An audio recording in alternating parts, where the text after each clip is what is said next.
தமிழ் சினிமாவில் முன்னணி ஹீரோவாக ரசிகர்களால் கொண்டாடப்பட்டு வருபவர் அஜித் குமார். இவர் நடிப்பில் தற்போது விடாமுயற்சி மற்றும் குட் பேட் அக்லி ஆகிய 2 திரைப்படங்கள் உருவாகி வருகிறது. விடாமுயற்சி படம் வருகிற 2025ஆம் ஆண்டு பொங்கலுக்கு ரிலீஸ் ஆகும் என தகவல் வெளியாகியுள்ளது. குட் பேட் அக்லி மே மாதம் வெளிவரும் என்கின்றனர். குட் பேட் அக்லி திரைப்படத்தை அஜித்தின் தீவிர ரசிகரும் இயக்குனருமான ஆதிக் ரவிச்சந்திரன் இயக்கி வருகிறார். ஃபேன்பாய் சம்பவம் என ரசிகர்கள் இப்படத்தை எதிர்பார்த்து காத்துக் கொண்டிருக்கிறார்கள். இப்படத்தில் அஜித்துடன் இணைந்து த்ரிஷா, அர்ஜுன் தாஸ், சுனில், நட்டி நட்ராஜ் ஆகியோர் நடித்து வருகிறார்கள்.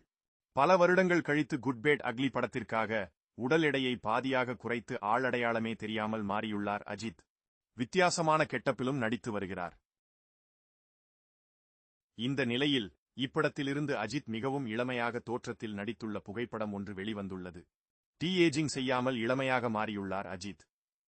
இந்த புகைப்படத்தை பார்க்கும் ரசிகர்கள் பலரும் அமர்க்களம் படத்தில் லுக்கில் அஜித் இருக்கிறார் என கூறி வருகின்றனர்.